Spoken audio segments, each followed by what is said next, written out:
Just another routine mission. Why do they always say that before a mission? Of course it's routine. You haven't done anything yet. It's everything that happens along the way. The choices you make, the paths you choose, that turn the routine into anything but. Of course, that's how it started. A routine mission, answering a distress call. And look where that got me. We were testing out the Normandy, Captain Anderson's new ship, when the distress call came in. An Alliance patrol on Eden Prime had been attacked. They'd seen something they couldn't explain. And whatever it was massive. I hit the ground with my lieutenant, Caden Olenko. A good kid, loyal, by the book, with a talent for biotics. We came across the lone survivor of the patrol, Gunnery Chief Ashley Williams.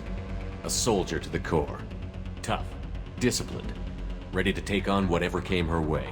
Ashley joined up with us and took us to the spot where she lost her squad. That's when we saw it. The ship.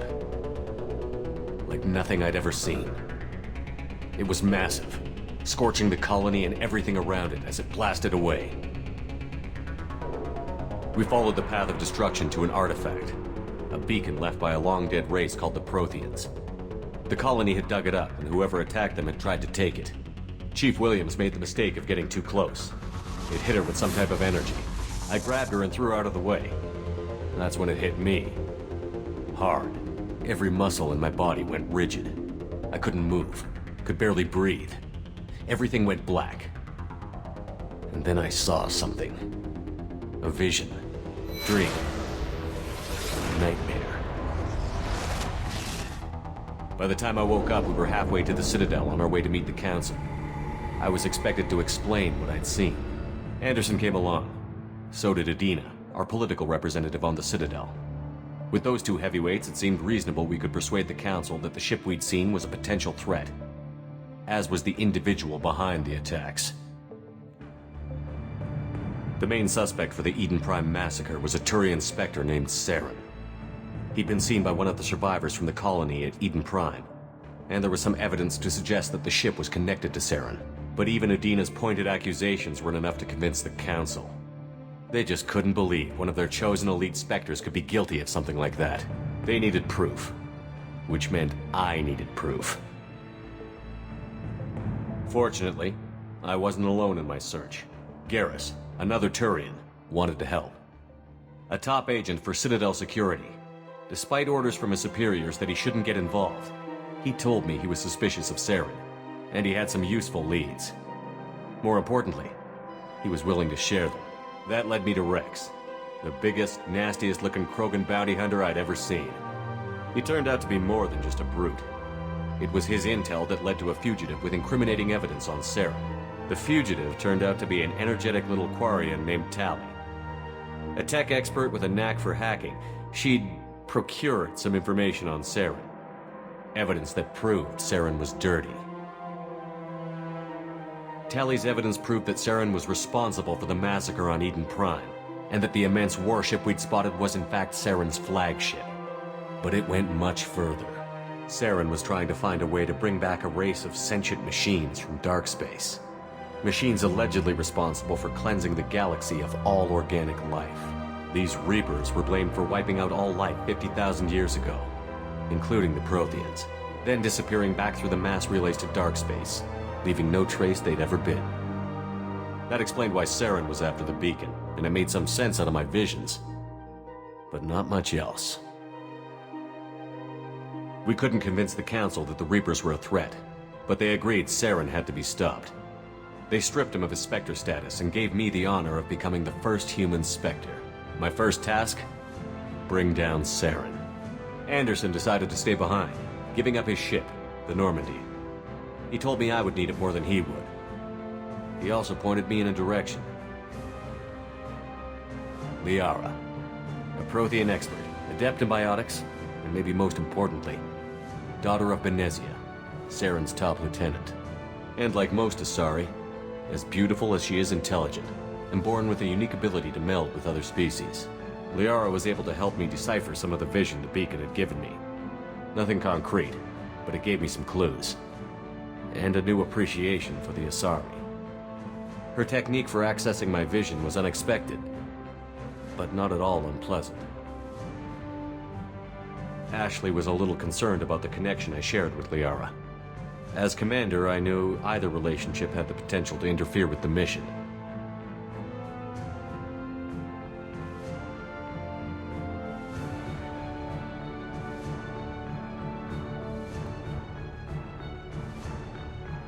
I told Liara about how I felt. Apparently, she'd felt it too. But we agreed we wouldn't let it get in the way of our mission. Finding Saren. Thanks to Liara's help, we had our next lead. Venezia. Saren had taken her to Novaria, where he'd enslaved a dangerous race of insect-like creatures, the Rachni. He ordered Venezia to use the same technique Liara had used on me to extract information from the Rachni Queen. The Queen's drones were everywhere, and they weren't happy. We had to fight through hundreds of them to get to Venezia. By the time we arrived, Saren was gone. With the information. I tried to reason with Venezia, but Saren had indoctrinated her. He had somehow acquired the ability to control people's actions and wills. Venezia wouldn't surrender, and Liara was forced to watch her mother die in her arms. And I was left with an angry, dangerous Rachni Queen to deal with. She claimed her drones would do no harm if I released her. But the Rachni had terrorized the galaxy before.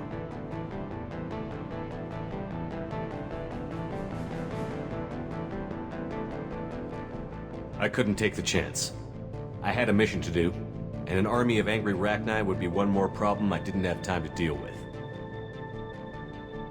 With Saren's top lieutenant dead, he was quickly running out of time and places to hide.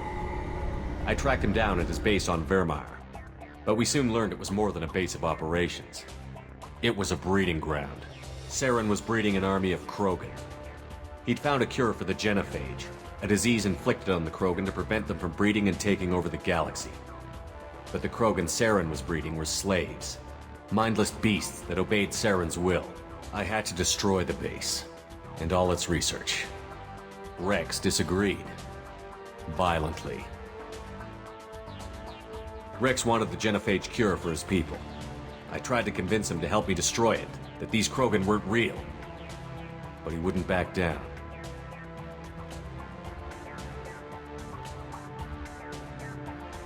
He just couldn't be reasoned with, and I couldn't let the base be saved, even if it meant curing the Krogan. Saren had to be stopped.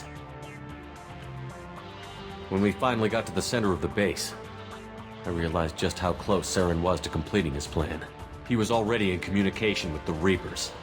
Sovereign, Saren's flagship we'd all assumed was just a ship, was a Reaper. It spoke to me, threatened me. I could feel the menace it had for every living thing. It wanted me dead. It wanted us all dead. And I knew it was capable of doing just that. What I couldn't understand was why Saren would help it. But there was no time to think about it. Sovereign knew where we were. We had to destroy the base and get the hell out. I split up my team in 2 squads, sending Ash with one and Caden with the other as a distraction. We had a nuke, and we planned to use it. Before we could detonate the bomb, Saren showed up. We fought. I stalled him to make time for my team. And in talking to him, I realized the truth. It wasn't Saren who was indoctrinating everyone. It was Sovereign. The Reaper. And Saren was in deeper than all of them. He tried to convince me he was still in control. Said he found a way to reduce the Reaper's influence, but he was kidding himself. Or believing the lies Sovereign was telling him. Before I could convince him to stop, he ran, leaving me just seconds to extract my squad mates. I tried, but I wasn't fast enough. I could only save one of them.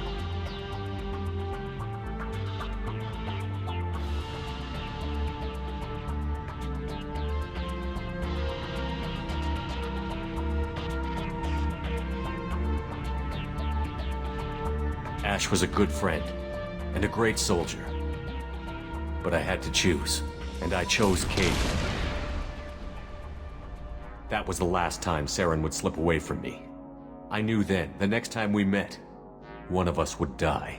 With my team mostly intact, we chased Saren and his army to Ilos, a long-lost planet that had once belonged to the Protheans. As we prepared for what we knew would be a desperate fight, I spoke to my crew. We were just one ship, against Saren's growing army. I assured them all that despite the odds, we could defeat him. But Liara saw through my words. She knew I was hurting after Ash's death. She could sense my doubts. We both knew this mission could be our last. Until that moment, we'd put our feelings aside for the sake of that mission. But why wait? We gave in to each other, and it was perfect. While it lasted. We arrived on Ilos, close behind Saren. Once on the planet, we discovered a Prothean databank that helped me put the final pieces of my vision together. The Reapers had come 50,000 years ago, and every 50,000 years before that, each time purging the galaxy of life. The Protheans had fought and died, like every species before them. But a few survived long enough to leave a parting gift. The Protheans had discovered that the Citadel was the key to controlling the mass relays. By sabotaging the Citadel, they found a way to close the relays to dark space, slowing the Reapers' return, giving us the time we needed to find a solution to stop the Reapers once and for all. Saren knew this.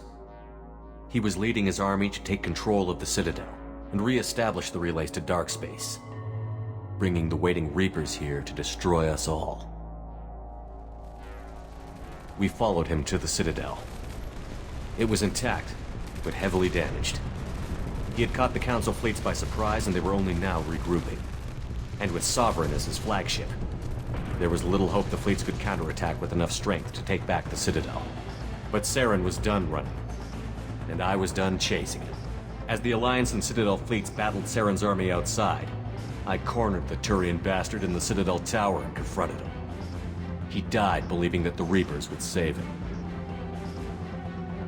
As I fought to regain control of the Citadel, the Council's flagship, the Destiny Ascension, fell under attack.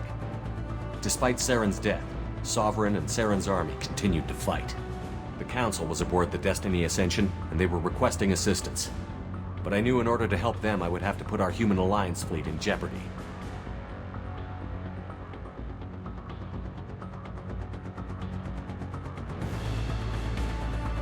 The Council had to be saved. They represented the hearts and minds of the galactic community. Without them, the fleets would be in disarray. Even with the Citadel back in my control, Saren defeated, and the Normandy leading the combined galactic fleet, the battle against Sovereign, a single Reaper, was relentless. It took the combined fleets of humanity and the other races, but in the end, Sovereign fell. But the costs were immense. While humanity's efforts in the war earned us our first seat on the Council, it was a hollow victory. The Reapers were still out there. I knew the fight was far from over, but as the one who'd led the fight against Saren, I was given new responsibilities. The choice of humanity's first counselor was left for me to decide. On the one hand, Udina, the lifetime politician.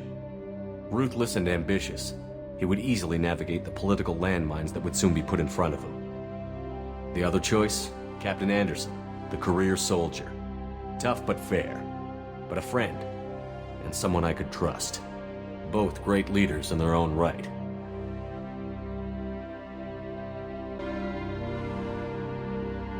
Anderson didn't want the job, which was a sure sign he'd be perfect for it. No ambition to get in the way.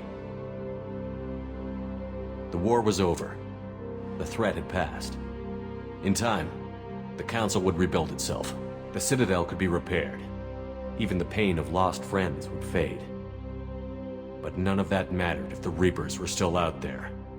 And if they were all as powerful as Sovereign, we had to find a way to stop them. I had to find a way. I gathered my crew, took my ship, and went in search of answers. Officially, the Council would only say I was assigned to cleanup duty, rooting out any remnants of Saren's army. Just another routine mission.